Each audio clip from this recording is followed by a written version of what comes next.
लअल्लकुम तत्तकून, ताकि तुम परहेजगार हो जाओ, मुत्तकी हो जाओ, अल्लाह से डरने वाले बन जाओ, गुनाहों से बचने वाले बन जाओ, अपनी ज़िंदगी को रब रसूल के अहकामात की रोशनी में गुजारने वाले बन जाओ। रोज़ा एक प्रैक्टिस है, एक मुजाहिदा है, एक जद्दोजहद है।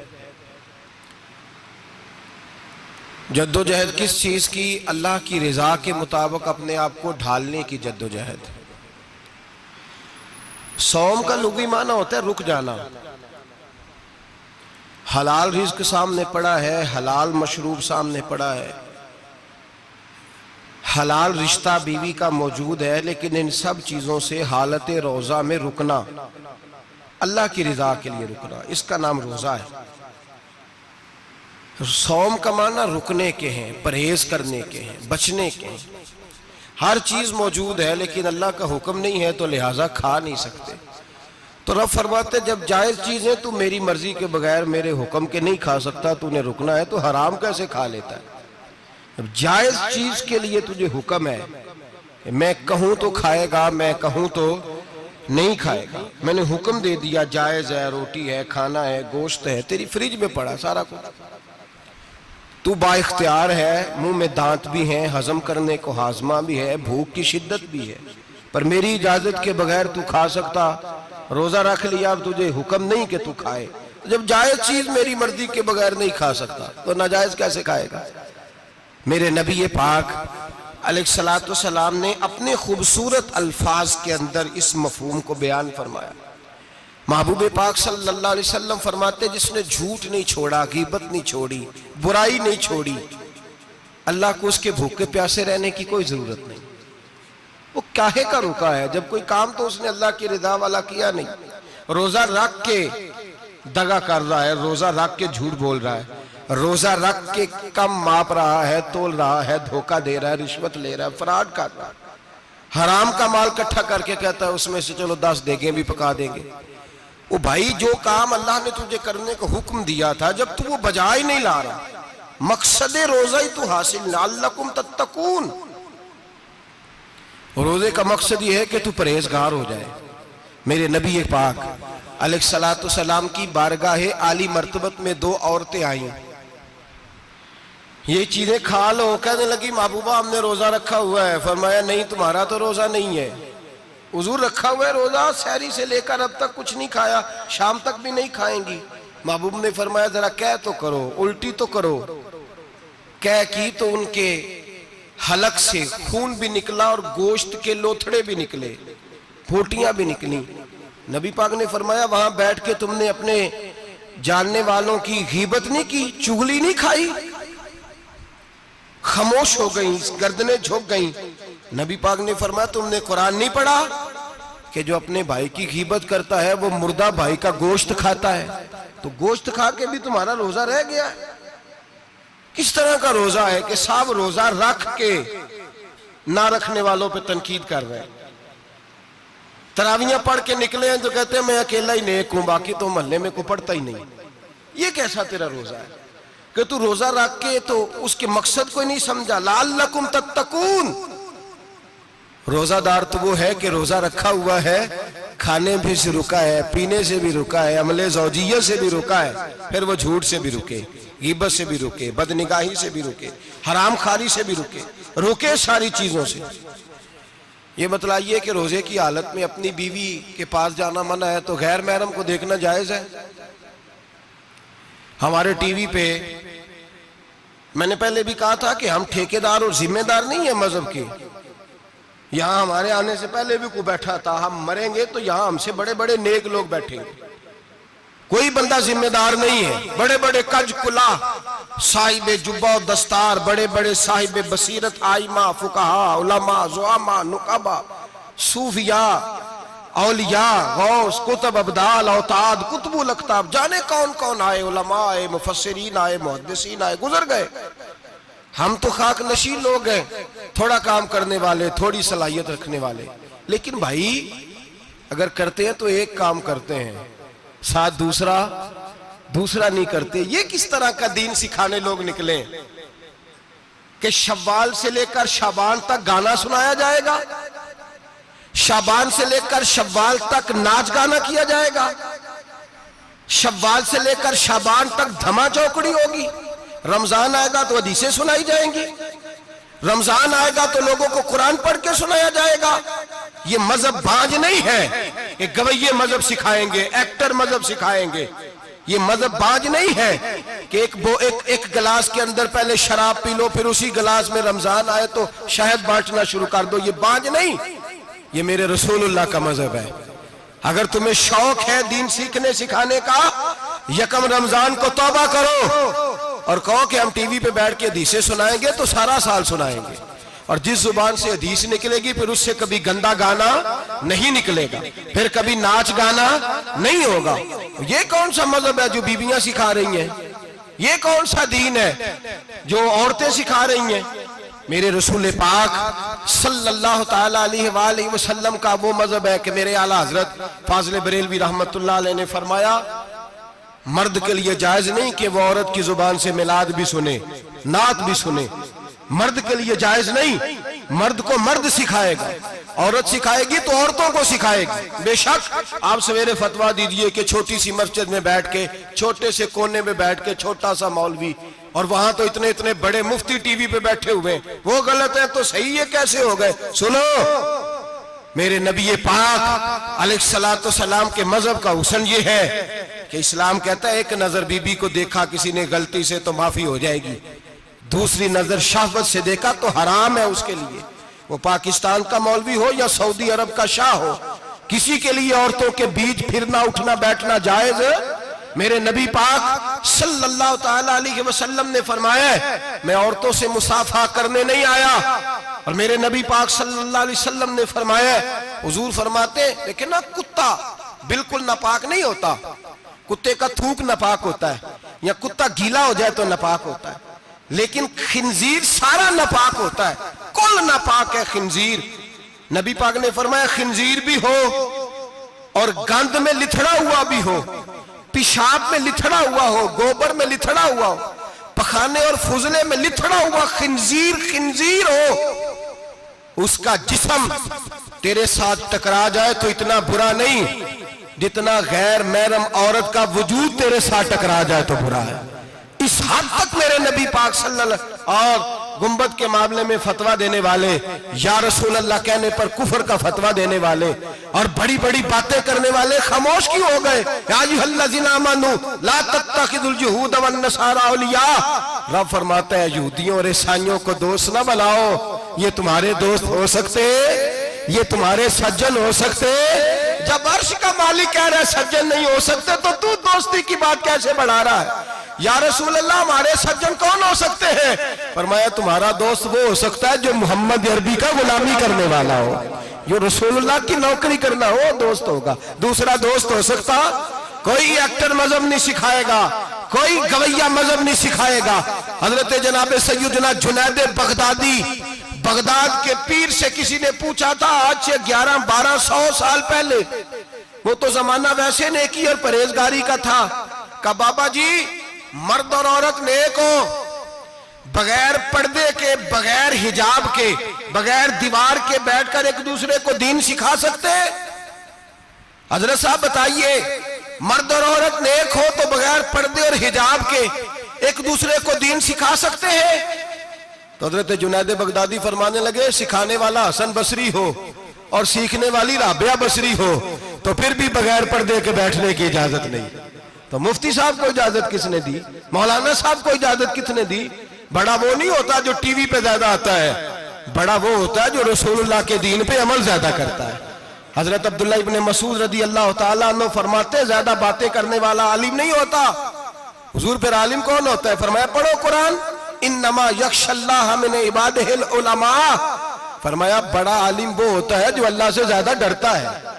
इसलिए कि रब फरमाता है मेरे बंदों में से जो आलिम वो हैं जो अल्लाह से ज्यादा डरते हैं, खौफ रखते हैं। तो मेरे भाई रमजान अल मुबारक में बचना है, परहेज का वक्त है, तो कोई शख्स भी कोई शो ना देखे, मेरी मिन्नत है आप हजरात, कोई शो ना देखे। औरत का तो पर्दा है तो हमें तो तमाशे पे लगा दिया गया। अजीब किस्म के एक्टर आ गए और वो मजहब सिखा रहे हैं। मेरी अपील है आपसे कि सहरी इफ्तारी के वक्त टेलीविजन बंद रखें। क्या चीज खोल के रखें? या कुरान खोल के रखें या रसूलुल्लाह का फरमान खोल के रखें। अल्लाह रसूल की तरफ तवज्जो रखें, वो सीखने सिखाने का वक्त है। छोड़े गवैयों से दीन सीखा जाएगा। आप हमें कोई शिकवा नहीं, ये पक्की तौबा करें, सवेरे आए आके दीन सिखाएं। और मैं उनसे भी अपील करूंगा कि आओ दीन सिखाओ। हजरत फुजैल बिन अय्यास फरमाते, मैं डाकू था, कभी कभी छुप छुपा के जुमा पढ़ा करता था, फिर मैंने तौबा की तो सच्ची तौबा की, फिर मैंने तौबा की तो रब को राजी करने वाली तौबा की, फिर मैंने तौबा की तो छोड़ी हर शय, गरीबों का लूटा हुआ माल वापस किया, जिसके पैसे न दे सका उसके घर में जाके उसकी भैंसों को चारा डाला, उसके ऊंटों की खिदमत की, मैंने कर्जे चुकाए। फरमाया मैं सच्ची तौबा करके मस्जिद आया, जिस खतीब के पीछे मैं जुमा पढ़ा करता था वो मेरे हाथे बैठ करके मुरीद हो गया। अल्लाह तबारक व तआला ने अपने बंदों के दिल मेरी तरफ फेर दिए, फिर तुम्हें उसमें इनाम देने की जरूरत नहीं पड़ेगी। फिर तुम कुटिया नशीन बन के भी दीन फैलाओगे तो अल्लाह उसमें तासीर पैदा फरमा देगा। तो रोजे का माना रुकना है। रोजे का माना बोलिए, रोजे का माना रुकना। किससे? झूठ से, गीबत से, बदी से, बदनिगाही, खाने पीने। रोजा किस पे फर्ज है? अमीरों पे कि गरीबों पे? जी कहने ने मैं तो काम ही, मेरा तो काम ही मेहनत मजदूरी वाला, मैं कैसे रोजा रखूं? मैं तो दिहाड़ी लगाता हूं तो रोजा कैसे रखूं? मैंने नहीं किसी हदीस में पढ़ा के रोजा वो रखे जो दफ्तर में बैठता है। सहाबा के जमाने में तो दफ्तर होते ही नहीं थे, किसी जगह नहीं लिखा हुआ रोजा वो रखेगा जो एसी में बैठता है, तब तो एसी थे ही नहीं। हजरत अबू बकर सिद्दीक रज़ी अल्लाह तआला अन्हु से लेकर जनाब बिलाल तक सारे अपने हाथ से काम करते थे, सारे अपने हाथ से काम करते सारे। हजरत उमर फारूक रज़ी अल्लाह तआला अन्हु खलीफा वक्त होने के बावजूद माले गनीमत के ऊंट चढ़ने जाते थे तो चरागाह में छोड़ने में जाते थे, लेने भी आते थे वापस। सारे लोग अपने हाथों से मुशक्कत वाले काम करते। हजरत बिलाल मजदूरी करते, सलमान फारसी मजदूरी करते, मिकदाद मजदूरी करते, सहाबा मजदूरियां करते, रोजे रखते। और रमजान के जाने का वक्त होता तो दर रसूल पे खड़े होकर अर्ज करते, महबूबा दिल नहीं भरा, दिल करता है कभी रब सारा साल ही रोजे रता करे, सारा साल रमजान दे तो हम सारा साल रोजे रखने को तैयार है। जज्बा था, ताकत थी, हिम्मत थी। आज नौजवान लड़का है, कहता है मुझसे भूख बर्दाश्त नहीं होती। मेरे भाई रब बीमारी ला देना, अल्लाह से दुआ मांगे, अल्लाह शिफाए अता फरमाए, और दुआ करें अल्लाह आजमाइश से महफूज फरमाए। आप यकीन करें, मैंने लोगों को देखा है हलक से कतरा नहीं उतरता, खुराक की नाली लगी हुई है, आला ग़िज़ाएं पकी हुई पड़ी है। अर्श का मालिक कहता है मैं तेरे हलक से गुजरने नहीं दूंगा, कानून बन गया। मैंने देखा है ड्रिप पे लोग जिंदा है, बोतल लगी हुई है ग्लूकोज की, गुजारा चल रहा, आला ग़िज़ाएं पड़ी हैं, लाखों रुपया तिजोरी में पड़ा है। मालिक कहता है तू नहीं खा सकता, तो वो खाने नहीं देता, नहीं खाने देता। एक शख्स यूरोप के इलाके का, मैं किसी कालम नवीस का पढ़ रहा था, वो कहता मेरी खरबों में जायदाद है, लेकिन मेरे मैदे में ऐसी तकलीफ है कि मैं आटे को छान कर जो ऊपर से बूरा निकलता है सिर्फ वो खा सकता हूं, उसके अलावा मैं कायनात की कोई नेमत खा नहीं सकता। और मेरे भाई वो जब चाहे तो बड़े बड़े खाने खाने से तुझे रोक दे, तेरे दांत चबाने के काबिल ना रहे, जुबान निगलने के काबिल ना रहे, मैदा तेरा हजम करने के काबिल ना रहे, वो जब चाहे तो जो मर्जी कर ले। वो कहता चल तू मेरी मर्जी पे चलना, एक महीना मेरे कहने पे ना खा, एक महीना मेरे कहने पे ना खा, तो या अल्लाह तू क्या करेगा? फरमाया सौमु तसहु, मेरे नबी पाक ने फरमाया तुम रोजे रखो, अल्लाह तुम्हें सेहत अता फरमा देगा, अल्लाह तंदुरुस्तियां दे देगा, शिफाएं दे देगा। तुम रोजे रखो, अल्लाह तुम्हें, सुभान अल्लाह, अल्लाह तुम्हें, अल्लाह ताकत देता है, हिम्मत देता है, अल्लाह हिम्मत देता है। मैंने देखा है, मैंने बुजुर्गों को देखा है, ज़ईफ लोगों को देखा है, कमजोर लोगों को देखा है, मैंने देखा है रोजे रखते हुए, मजदूरों को देखा है रोजे रखते हुए। मैं अपने अब्बा जी को कहता, अब्बा जी इतनी सख्त गर्मी और मजदूरी आप करते और मजदूरी के आलम में रोजा रखते, तो कहते पुत्र रोजा की आंदा है, रोजा कदों को जाता है, रोजा अपनी जगह ते वे मजदूरी अपनी जगह होते। और कई दफा मैनू फरमान लगे, मैनू यार समझ कोई नहीं लगती, पता नहीं रोजिया च अल्लाह ताकत कितों दे छड़दा है, इन्नी ज्यादा काम भी ज्यादा करीदा है ते रोजा भी भाई सौमु तसहु, मेरे मुस्तफा ने फरमाया तो रोजा रख, अल्लाह तुझे सेहत अता फरमा देगा। रब ताला तुझे, यहाँ होटल खुले हुए हैं, यहाँ अजीब हालात है, होटल खुले हुए हैं, लोग बहाने ढूंढते फिरते हैं, कहते हैं कट लग गया था, जरा थोड़ा सा खून निकल आया, सनी प्लास लगाई है तो रोजा नहीं रखा, ये जरा मुझे थोड़ी दिक्कत हो गया तो मैंने रोजा नहीं रखा, खांसी लग गई है तो रोजा नहीं रखा। ओ खुदा के बंदे, रोजा तो नेमत है। और सुभान अल्लाह, मेरे नबी पाक ने फरमाया लिकुल्ल शैइन ज़कात व ज़कातुल जसद सौम, फरमाया हर शय की ज़कात होती है, वजूद की ज़कात रोजा है। रोजे रखो, जिस्म की ज़कात निकल जाएगी। फाका करना भी मेरे नबी पाक की सुन्नत है, मिसवाक करना भी सुन्नत है और फाका करना भी। मिसवाक वाली सुन्नत ज्यादा अपनाते हैं लोग, फाका करना भी नबी पाक की सुन्नत है। एक साहब मुझे कहने लगे जनाब बैठ के खाना हुजूर की सुन्नत है। मैंने कहा कभी कभी ना खाना भी नबी पाक की सुन्नत है, ना खाना भी हुजूर की सुन्नत है।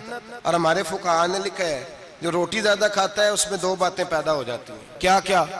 एक बोलता ज्यादा है, दूसरा सोता ज्यादा है, गाफिल हो जाता है।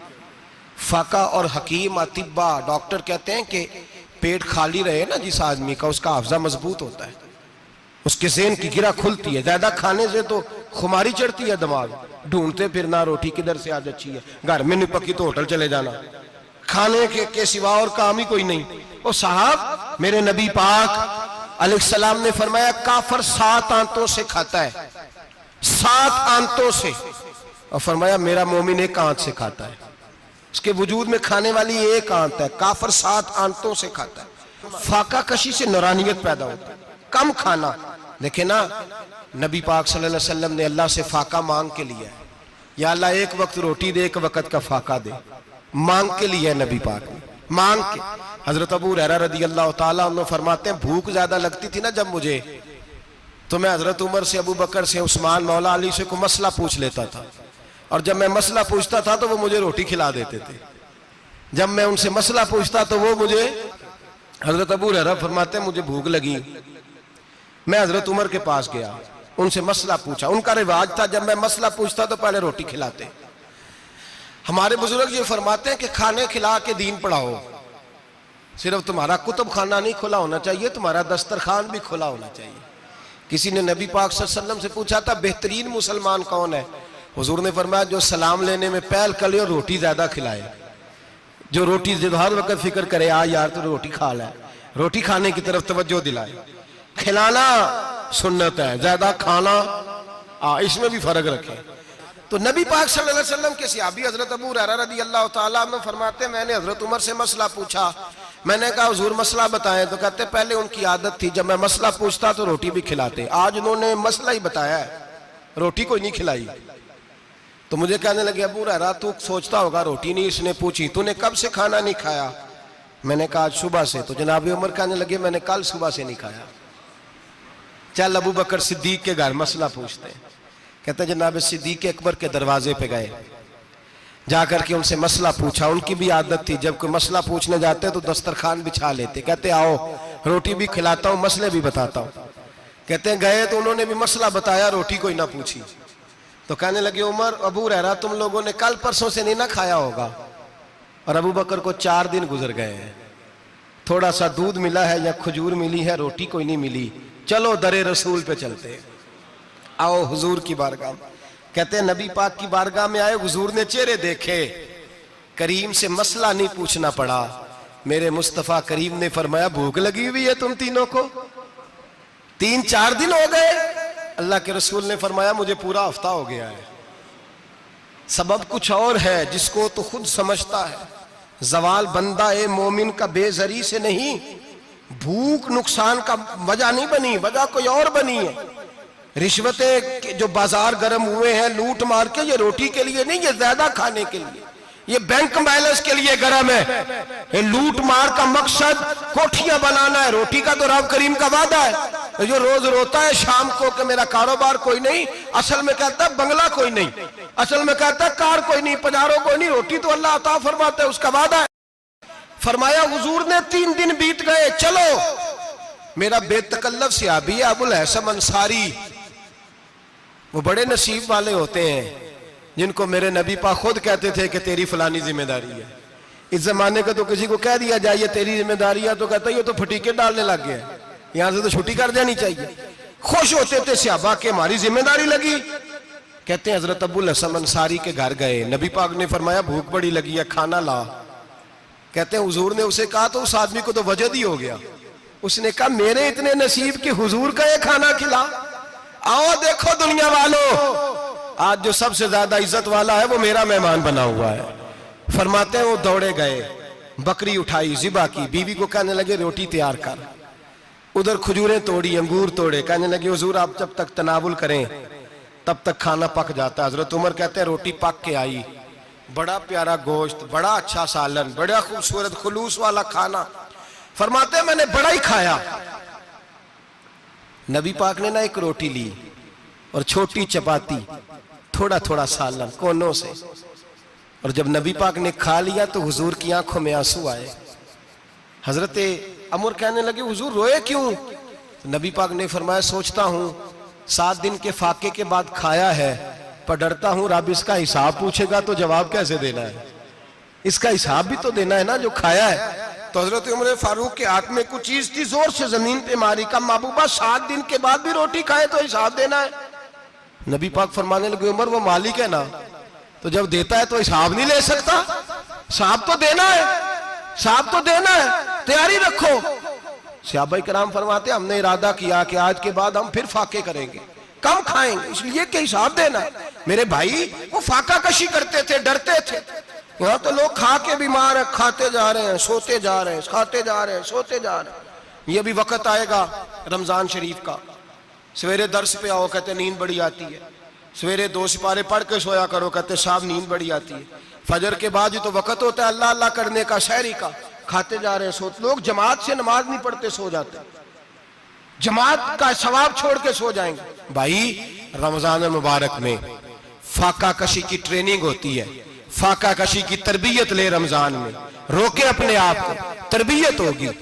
और हमारे सूफिया फरमाते हैं जो ज्यादा खाता है उसका नफ्स उसको ज्यादा पे मायल करता है, ख्वाहिशात नफ्स पैदा होती हैं। मेरे नबी पाक अलैहिस्सलाम ने जवानों को हुक्म दिया है, या माशर अल शबाब, ओ जवानों। या रसूलल्लाह क्या हुक्म है? फरमाया या निकाह कर लो अगर ताकत है, नहीं ताकत तो रोजे रखो। हुजूर रोजे से क्या होगा? फरमाया तुम्हारा नफ्स कुचला जाएगा, शैतान वसवसा अंदोजी नहीं करेगा। आज नौजवान बढ़ बढ़ के खाता है, बहुत ज्यादा खाता है, कभी इस होटल से खाता है, कभी उस होटल से खाता है। इतना ज्यादा खाएंगे तो नफसानी कुव्वतें उछल करके आएंगी, मुश्किल हो जाएगा। शादियां देर से होती हैं, माँ बाप आंखें बंद करके बैठे हुए हैं। अगर माँ बाप की जिम्मेदारी हो और माँ बाप निकाह ना करे तो नबी पाक ने फरमाया बच्चे गुनाह करेंगे तो जितना गुनाह बच्चे को उतना बाप को भी होगा। तो माँ बाप चुप है, दूसरा शादी मुश्किल बड़ी है, महंगी बड़ी, और तीसरा नहीं कर रहे कुछ लोग तो रोजे भी नहीं रख रहे। तो रमजान उनके लिए भी वक्त है, नफसानी कुव्वतें कुचली जाएंगी। खाना जितना कम खाया जाएगा उतना वजूद के अंदर नफसानी ख्वाहिशात कम पैदा होंगी। तो रमजान तो प्रैक्टिस है मुजाहिदे की, दीन की। और दूसरा मेरे हबीब पाक सल्लल्लाहु अलैहि वसल्लम ने फरमाया है, हुजूर फरमाते हैं कि रमजान और कुरान का आपस में रिश्ता है। कुरान पाक कितना पढ़ना चाहिए रोजाना? ज्यादा से अल्लाह जज़ा दे, उम्मीद है आप ज्यादा से ज्यादा ही पढ़ते होंगे। भाई सुने, हदीस मुबारका में नबी पाक ने फरमाया रमजान और कुरान दोनों मिल के ना, बड़ी प्यारी हदीस है, फरमाया दोनों मिल के अल्लाह की बारगाह में मेरी उम्मत की सिफारिश करेंगे। रमजान और अल्लाह अकबर। किस तरह? नबी पाक फरमाते हैं रमजान कहेगा ए अल्लाह दिन के वक्त मैंने इसे तेरी रजा के लिए खाने पीने से बाज रखा, और कुरान कहेगा या अल्लाह रात को तेरी रजा के लिए खड़ा होकर ये कुरान सुनता था। रमजान और कुरान दोनों सिफारिश करेंगे। हम ना बड़ा कुछ पढ़ते हैं, सुनते हैं, सीखते हैं। अब यकीन करें ये खाते भाई का भाई से इख्तलाफ हो जाए ना तो वो 30 साल पुराने खाते खोल के ले आता है, सारी रात ढूंढता है कि मेरे पैसे कहां से निकलते हैं, पढ़ लेता है। कुरान पाक की बारी आती है तो नहीं पढ़ते कुरान पाक। अब्बा जी का खत्म होता है तो मांगते फिरते हैं, कहते 2 कुरान पाक, 10 कुरान पाक। ये बातें बतानी नहीं चाहिए, करनी नहीं चाहिए, लेकिन चूंकि तरबियत के लिए बैठा हूं तो कर देता हूं। मेरे शागिर्दों से पूछें, यहाँ मदरसा है अल्हम्दुलिल्लाह, दर्जनों तलबा है, असातिज़ा है, मेरे पीर भाई हैं, और मेरा ये दावा है कि शायद कोई किसी से इतना प्यार करता हो जितने मेरे शागिर्द और मुरीद मुझसे करते हैं। लेकिन मैंने कभी किसी से नहीं कहा कि जरा सूरत फातिहा पढ़ के देना, मैंने अपने अब्बा जी को सवाब देना है। पूछ लें किसी से नहीं कभी कहा, कभी नहीं मैंने कहा कि जरा मुझे थोड़ा सा कुरान पढ़ दें। मैं इसको नाजायज नहीं कहता, पढ़वाना चाहिए, लेकिन मैं अपने वालिदैन के लिए कभी सवाल नहीं करता कि मुझे जरा पढ़ के दो, मैंने बख्शना है। इसलिए कि मैंने जाती तौर पे रूटीन बनाई है। मैं समझता हूं कि कायनात के अंदर मेरे ऊपर जिन लोगों ने एहसान किए उनमें सबसे ज्यादा हिस्सा मेरे माँ बाप का है। मैं समझता हूं इस बात, कितना नालायक हूं मैं कि मैं एक महीने में एक कुरान पाक भी पढ़ के उनकी रूह को एहसास नहीं कर सकता। मेरा ये तरीका है जाती, मैं कदगन नहीं लगाता, मेरा जाती तरीका ये, अलहम्द से शुरू करो और 2 सूरतें छोड़ के कुरान पाक खत्म कर दो आखिरी, और फिर फलक और नास सूरतें साथ ले जाओ।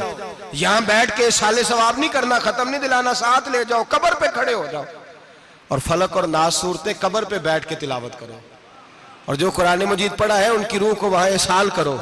ओ भाई, औलाद जब माँ बाप के लिए पढ़ती है तो उसे कहना नहीं पड़ता अल्लाह बख्श दे, इसलिए कि औलाद की नेकियां खुद ब खुद माँ बाप के खाते में जमा होती हैं, खुद नेकियां जमा होती हैं। मेरे भाई, तू बच्चों से ये तो मुतालबा करता है कि बेटा इस साल रमजान मुबारक में मेरे लिए सत्तू जरूर बनाना, फलानी चटनी जरूर तैयार करना, ये क्यों नहीं कहता बीवी से कि डिशे कम बनाना? तू भी बैठ के कुरान पाक पढ़, मैं भी कुरान पाक पढ़ता हूँ। इधर आओ बेटा, यहाँ बैठ के तिलावत करो, मैं भी करता हूँ। बेटी इधर आओ, बैठ के कुरान पाक पढ़ो। कितना वक्त लगता है? हाफिज और कारी और उलमा अगर पढ़े तो 20-25 मिनट लगते हैं कुरान पाक का सिपारा पढ़ने, और अटक अटक के पढ़ने वाला भी पढ़े तो 1 घंटा लग जाएगा। और मेरे नबी पाक सल्लल्लाहु अलैहि वसल्लम ने फरमाया जो कुरान पढ़ते हुए अटकता है अल्लाह उसे डबल सवाब अता फरमाता है। फरमाया जो जुबानी पढ़े सिंगल सवाब, जो देख के पढ़े उसे डबल सवाब। हुजूर क्यों? फरमाया इसलिए कि मेरा कुरान देखने पे भी अल्लाह सवाब अता फरमाता है, कुरान देखने पे भी अल्लाह सवाब देता है, देखने का भी सवाब। रमजान शरीफ में कुरान पाक पढ़े, खोल के पढ़े। और मेरे भाई, अगर तेरा बच्चा पढ़े, अगर तेरी बेटी पढ़े, कायनात का खुशनसीब बाप वो है कि बेटा कुरान पढ़े, चाहे नाजरा ही पढ़े। जिसकी बेटी पढ़े, जिंदगी में इन्हें इस काम पे लगा जाओ, मरने के बाद भी पढ़ेंगे। इमाम जलालुद्दीन सुयूती शाफई रहमतुल्लाह अलैह फरमाते, हजरत ईसा कब्र के पास से गुजरे, कब्र पे अजाब हो रहा था, अल्लाह का गजब बरस रहा था। जनाब ईसा इस्तिगफार पढ़ते डरते गुजर गए। थोड़ी देर के बाद, चंद घंटों के बाद गुजरे तो उसी कब्र पे फूल खिले हुए थे, रहमत बरस रही थी। हजरत ईसा अलैहिस्सलाम अर्ज करने लगे, मौला तू बेनियाज है, मेरी ताकत नहीं तेरे कामों में बोलने की, पर अभी तो यहाँ अजाब हो रहा था, अभी रहमत बरस रही है। जनाब ईसा कहते हैं आवाज़े खुदाबंदी आई, ईसा बंदा बड़ा गुनाहगार था, पापी था, मुजरम था, खताकार था, लेकिन जब इसका इंतकाल हुआ, इसकी बीवी हामला थी, उसके पेट में बच्चा था, बच्चा इसके इंतकाल के बाद पैदा हुआ। आज वो 4-4.5 साल का हुआ है, मकतब में गया है, मदरसा में गया है, उस्ताद ने बिस्मिल्लाह शरीफ पढ़ाई है। फरमाया उसने तोतली जुबान से कहा है बिस्मिल्लाहिर्रहमानिर्रहीम का, ऐसा मुझे बतला इस जमीन पर वो मासूम जिसे अभी रहमान और रहीम कहना नहीं आता, वो तोतली जुबान से मुझे रहमान और रहीम कहे और मैं उसी जमीन पे उसके बाप को अजाब दूं। फरमाया उसने एक बार रहमान और रहीम कहा है, मैंने उसकी बाप की कब्र को नूर से मामूर फरमा दिया है, नूर से भर दी है कब्र, बरकत से भर दी है। अल्लाह करे मेरे बेटे भी कुरान पढ़े, अल्लाह करे मेरी बेटियां भी कुरान पढ़े, अल्लाह करे हम सब की औलादे कुरान पाक पढ़े। देखिए ना, इमाम आजम अबू हनीफा रमजान में 61 कुरान पाक पढ़ते थे। कितने? 60 थे एक। अल्लाह अकबर। एक कुरान पाक दिन में पढ़ते पूरा, एक रात को पढ़ते, एक तरावी में पढ़ते। 61 कुरान पाक इमाम साहब पढ़ते। आप फरमाते मैंने छोड़ दिए सारे वजीफे, मैं सिर्फ रसूलुल्लाह का कुरान पढ़ता हूँ। रमजान सारा कुरान पाक, सारा रमजान। अब तो आदत ही नहीं रही हमें कुरान पाक की।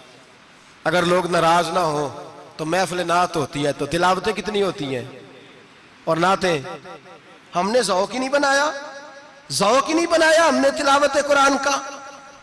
इसलिए कि कुर्रा उलमा, फुकरा, इनको हम तैयार ही नहीं कर रहे, हम तो एक्टर पाल रहे हैं। जो पैसे लेते हैं नात खानी के, माज़अल्लाह। ओ मेरे भाई, क्या कुरान मेरे नबी की नात नहीं? हजरत आयशा सिद्दीका रदी अल्लाह ताला अन्हा के पास सहाबा गए, कहने लगे अम्मा जी हमें नबी पाक का इखलाक बतलाएं। तो अम्मा जी कहने लगी जाओ जाके कुरान पाक पढ़ो, काला खुलुकुहुल कुरान, सारा कुरान मेरे नबी के इखलाक का ही नाम है। ये सारी नात है, ये सारी नात है। इस नात को सुनने लोग क्यों नहीं आते? इतना रश में अपने नात में, उतना तरावी पे क्यों नहीं होता? और मिल्लत का जवान याद रखे, बूढ़े तरावियां पढ़ते हैं, ज़ईफ तरावियां पढ़ते हैं, घुटनों में दर्द है तरावियां पढ़ते हैं, बीमार बूढ़े तरावियां पढ़ते हैं, जवान वहां चौक में खड़े। क्या जवानी इसलिए है चौकों में खड़ा हुआ जाए? क्या जवानी इसलिए है कि सऊदी अरब जाने के लिए पासपोर्ट बनाना हो तो 2.5 घंटे खड़ा रहे तू, शनाख्ती कार्ड के दफ्तर तू खड़ा रहे, प्रोटेक्टर के लिए खड़ा रहे, काफिरों के सामने कासा लेसी करने के लिए तू खड़ा रहे, तू नौकरी पे जाए तो सारी रात खड़ा रहे, और तू कुरान के लिए खड़ा नहीं होता? मेरे महबूब ने फरमाया मन कामा ईमानन व इहतिसाबन गुफिरा लहु मा तक़द्दम मिन ज़ंबि। फरमाया जो रमजान मुबारक में अल्लाह की रिजा के लिए गुनाहों की माफी के इरादे से कयाम करेगा, रातों को इबादत करेगा, अल्लाह उसके पिछले सारे गुनाह माफ फरमा देगा। नौजवान इरादा करें, प्रोग्राम बनाएं कि इंशाअल्लाह कुरान पढ़ना भी है, कुरान पढ़वाना भी है, सुनना भी है, और इंशाअल्लाह बोलिए सुनना भी है और पढ़ना भी है और पढ़ाना भी। हिम्मत करें, दलेरी करें, आके खड़े तो हो, अल्लाह तौफीक अता करेगा। पहली बात यह कि रोजा रखें, दूसरी बात यह कि कुरान पाक की तिलावत करें, और रोजा रखें तो रोजे के सारे हुस्न समेत उसे रखें। नबी पाक ने फरमाया रमजान गमखारी का महीना है, गमखारी करें। हमारे जमाने में 2 किस्म की तकलीफें हैं। एक तो गरीब आदमी, उसका हाल यह है कि वो मांगते ही गुजारा करना चाहता है, उसने हाथ यूं कर लिया है तो अब उसका यूं होने को तैयार नहीं। जरूरत अगर किसी आदमी को किसी दरवाजे पे ले जाती है तो बुरा नहीं, लेकिन सवाल का अपने ऊपर दरवाजा खोल लेना ये ठीक नहीं। फाका कशी पैदा करें, हौसला पैदा करें, थोड़े पे गुजारा करना सीखें। गरीबों को भी इजाजत नहीं कि वो निकल खड़े हों मैदान में मांगने के लिए। टोलियां निकलती हैं रमजान में, जत्थे निकलते हैं खैरात इकट्ठी करने वाले। बचें। मेरे नबी पाक सल्लल्लाहु अलैहि वसल्लम ने फरमाया जिसने बगैर जरूरत के सवाल किया, जब कयामत के दिन आएगा तो उसके चेहरे के ऊपर गोश्त नहीं होगा, सिर्फ ढांचा ही होगा। इतनी भयानक सूरत में आए, बगैर अशद जरूरत के सवाल न कर, कभी सवाल न कर। और अमीरों से गुजारिश है कि रमजान हमदर्दी का महीना है, हमदर्दी करें तो सामने वाले की इज्जत का भी ख्याल करें। ये बात दुरुस्त है कि गरीब सियाना नहीं होता, इसलिए कि जिसकी जेब में पैसे नहीं होते भाई उसे अकल भी नहीं होती। जिसके घर कार नहीं होती उसे चलाने का तरीका, जिसके घर ओवन नहीं होता उसे चलाने का तरीका भी नहीं आता। जिसके घर में चीजें होती हैं उसे चलाना भी आ जाता है। जिदे घर दाने ओदे कमले भी उसके सियाने हो जाते हैं। तो चौधरी साहब, सेठ साहब, नवाब साहब आटा तकसीम करते हैं, खड़े होके फोटो खिंचाते हैं, फेसबुक पे देते हैं, और एक आटे का थैला और 10 अखबारों में फोटो। अल्लाह से डरें, रमजान हमदर्दी का महीना, हमदर्दी का। गरीब को दें तो उसकी इज्जत को रुसवा ना करें। मेरे नबी पाक अलैहिस्सलाम के सहाबी हजरत अब्दुल्लाह इब्न उमर रदी अल्लाह तआला अन्हु ढूंढ के लाते थे मिस्कीनों को, ढूंढ के, और जब लाते थे तो अपने दस्तरखान पर बिठाकर अपने साथ अफ्तारी कराया करते थे। और फिर फरमाया अल्लाह ताला ने लन तनालुल बिर्रा हत्ता तुनफिकु मिम्मा तुहिब्बून, अल्लाह के रास्ते में वो चीज देनी है जो तुम्हें ज्यादा प्यारी हो। कौन सी चीज जो तुम्हें, मैं थोड़ा सा बेबाक हूं, बाज दोस्तों के साथ, सबके साथ नहीं। एक दोस्त मदरसे में घी देने आए एक दफा, तो वो वाला घी दे गए जो सबसे सस्ता था। तो मैंने कहा मुझे दयानतदारी से बचाए, आप यही खाते हैं घर में? कहने लगे नहीं। तो मैंने कहा फिर हमने बच्चे मारने के लिए तो नहीं ना रखे हुए, क्या वो वाला घी अल्लाह के रास्ते में प्यारी चीज दे रही है ना, इसलिए गले गले नोट लोग मस्जिद के गले में डाल जाते हैं, फटे हुए डाल जाते हैं, कहते हैं जोड़ लेंगे मौलवी साहब। और खुदा के बंदे, प्यारी चीज देनी थी तूने और तूने उसका तर्जमा उल्ट कर लिया है। समझ ले, रमजानुल मुबारक में किसी गरीब की मदद करनी है तो साथ उसकी इज्जत भी करनी है।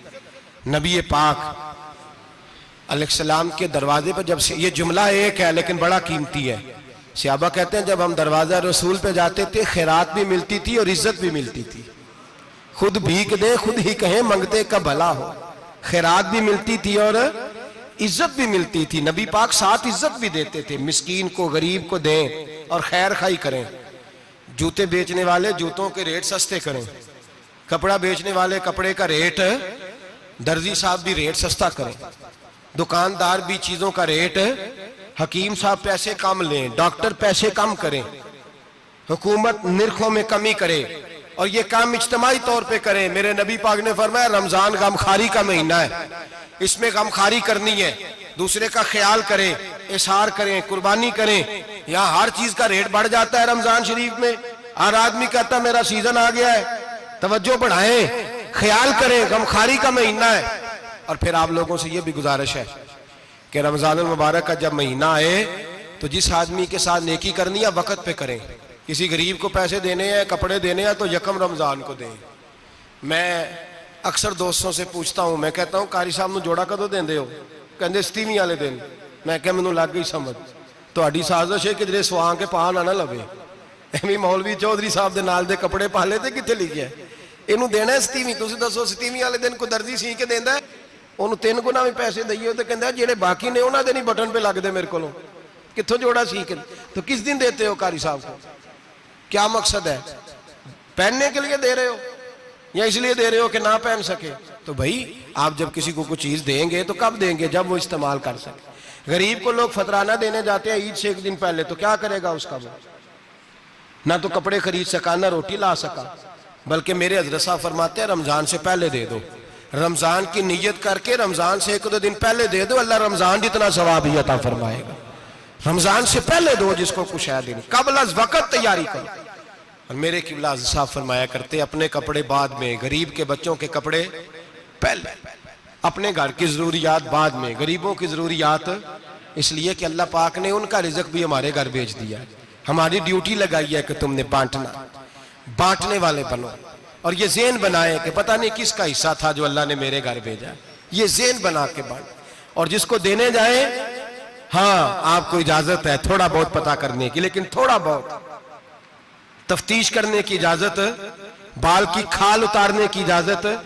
मैंने देखा है लोग गरीबों का इंटरव्यू लेते हैं, तेरा तो फलाना कमाने वाला नहीं, तेरा तो फलां बच्चा। ओ भाई बहुत सारे गरीब ऐसे हैं, बड़े हैं जो कमाने की कोशिश करते हैं लेकिन उनका सबब नहीं बनता।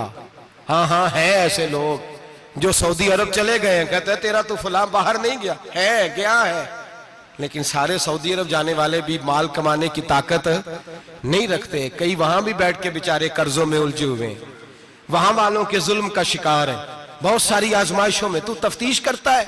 मेरे इमाम शाफी का एक जुमला अगर आपको याद रह गया तो बात बन जाएगी। इमाम शाफी रहमतुल्लाह, बल्कि हजरत गौसे आजम जिलानी के पास वो बात आपको ज्यादा फायदा देगी।